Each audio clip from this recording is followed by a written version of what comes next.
The mind of the man of Galilee, Murdo MacDonald-Bayne. Paul says, "Let the mind be in us that was in Jesus Christ." When we are able to discern the cause of our trouble, we will see that we ourselves are responsible, and in this letter we will look into the mind of the man of Galilee and there find the secret of peace, freedom, and power. Fear in one's heart is but the absence of reality or truth of being, and some fear more than others, but when we begin to discern the cause of our fears, they disappear. For we will see that fear is always the result of some false movement in the mind, a belief, a superstition, or lack of faith.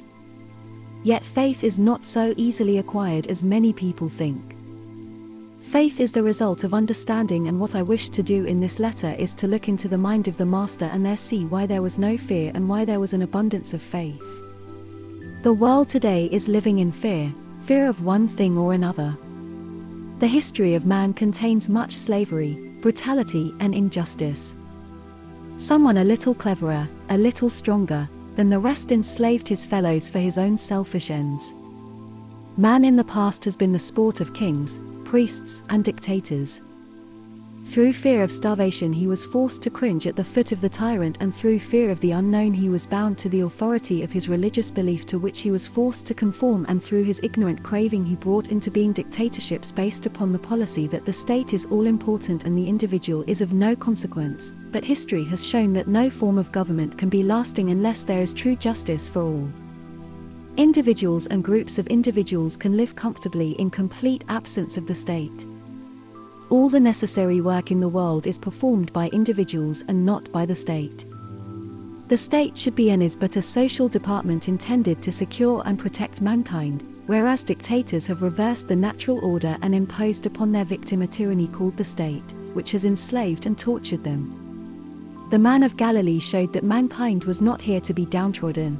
He showed, as all other prophets did, that understanding gives all the opportunity of becoming equal, and those with finer minds will always take the lead. Now the world is trying to right itself through conferences, and through economics and other means, but this will surely fail, for not until the world will accept the fundamental realities of love, wisdom, and service and translate these into daily living can there be peace, freedom, and plenty.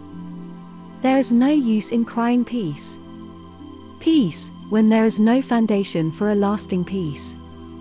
Jesus said to his disciples, "My peace I give to you, I give it not as the world gives its peace, and it is this peace that I want to show you, and how it can be acquired in a world in chaos." In your work in the world of trade and commerce and in your association with others, you must not confuse the issue, for Jesus gave to the world a way of life if it had been followed would have saved millions from suffering and misery, and, in Robert Burns' words, the cause is well portrayed. Man's inhumanity to man makes countless thousands mourn. Now, let us look into the mind of the man of Galilee. He was aware that no mental theories had any fundamental importance in the life of the individual, and that belief or imitation of others was also useless, for he knew that there was a supreme existence, a consciousness and bliss which was not merely a negative thing, neither was it a static or featureless absolute, but a dynamic and complete reality which was the only truth underlying the whole of humanity.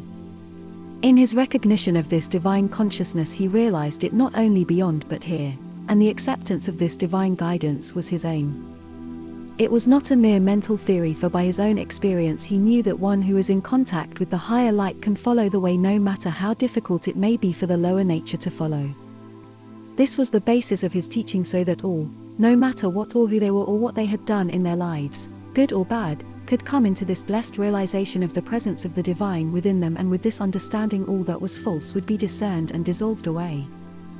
His parable of the prodigal son was the evidence of this fact. His reason and devotion was the way to implicit faith and surrender to the divine and everlasting presence. He showed that reliance, surrender, and self-giving to the divine power was necessary and indispensable. But he also showed that reliance upon the divine must not be made an excuse for indolence, weakness, and surrender to every whim of the mind, but it must move along with untiring aspiration and persistent discernment, and the dissolving of all that comes in the way of divine truth. Nor does it mean that one can become idle waiting for the Lord to act for them. The individual is the channel through which action must come. In his own words, "I must be about my Father's business," he showed that we had only to aspire to keep ourselves open to the divine, so that the divine should work in and through us, doing our work no matter in what capacity. And if we remain open, in this way, the knowledge and realization would come. If the mind is full of theories and the heart full of antagonism, these have to be abandoned before the true light can dawn upon you. Therefore, patience is required to rid yourselves of these things, otherwise the effort may be abandoned owing to difficulty at the beginning. It is not easy to throw out of the mind ideas that have grown up with you since infancy, but if you look into your mind and heart, you will see what it is that hinders you from accepting that divine nature that is present in everyone and antagonistic to none. So first of all, look into your heart and mind and see if there is anything there that in any way separates you from anyone, any enmity, envy, jealousy, any antagonism, any belief, religious or otherwise, that hinders your acceptance of this blessed thing that can alone free you and give you peace, freedom, and power. Are you antagonistic to anyone because of his or her belief? Are you envious of position and rank? Are you jealous of and hateful to others? When you can discern these movements and know these monsters for what they are, your own creation, and then call the power and the presence of that love of the divine to take its abode, then this divine will work in you to transform the consciousness for its own true expression, which is the only power there is. The more the faith is turned towards the divine presence, the quicker you can effect a change. Success at the beginning may be slow and checkered by many failures, but this should not daunt you. Be patient and persevering, and success is assured. Now this cannot be done by thought control alone, for thought control is a contraction and not an expansion, neither is it understanding. You must reason with faith, and with a strong aspiration in the heart, which will bring about realization and a feeling in the heart of that living presence that is all power, love, and wisdom. Neither must you rely on your own power alone, but on the grace and power of the divine presence you adore. The cause of most failures is because one places too much reliance on one's own mind and will. If you can get the habit of silent reliance on the power of the presence at all times, not merely calling it in to support your own efforts when you need its support, most of your difficulties would diminish and eventually disappear. It is the Father who ever remaineth within me who is performing his own deeds. It is this attitude you must adopt, and when thoroughly understood becomes the habitual thought behind all your doings, then a new life will open before you with a confidence that nothing can shake. The Christ consciousness is not attained all at once, but if you aspire at all times, calling on the divine presence that is ever present, with a true heart and straightforward will and well-defined thought, you will grow more and more into this consciousness. Then the personal effort will be transformed into a movement of the divine force that will astonish all who witness it. Hypocrisy must be uprooted, and this is not easy to do at first, because the mind is chained to the personality, which is full of defects and pettiness. It delights itself in social inaccuracies and vain platitudes and repetitions, and when you see what your own mind contains, you will not be so ready to condemn or criticize others. Criticism should be turned first upon the self as a light for self-examination, for the divine nature cannot manifest in a mind that is full of contradiction. The divine nature always lies hidden, buried in the falseness of the mind and heart, yet the divine presence holds nothing against you. So when the mind and heart are cleansed of all the rubble that hinders its true expression, this presence will take up its abode in you, for you are its dwelling place, and as the mental poise and quiet is established, there will come a peace and a silence and faith that nothing can change, for that which is itself complete will be established in its own temple. For ye are the temple of the living God. I have overcome the world.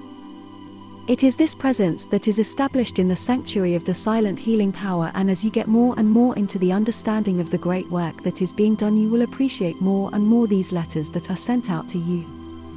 The blessing of the angel of light is upon your work in the sanctuary of the silent healing power. This is the peace that the world needs, and you are helping to give it to the world. Peace be with you. Benediction. O beloved one, through the door of my aspiration the imprisoned fragrance of thy omnipresence was released on the wings of thy love. It spread over infinite space, carrying thy blessing of peace to every being, turning unhappiness into joy. I have broken the cage of past memories and habits that held my wings fast in the bars of my false beliefs and the hypocrisy of my personality. The eternal presence has revealed to me it was but a torturing cage of dreams, and now I am soaring in the presence of thy love that unites me with all thy creation. So mote it be. Yours sincerely, Murdo MacDonald-Bayne.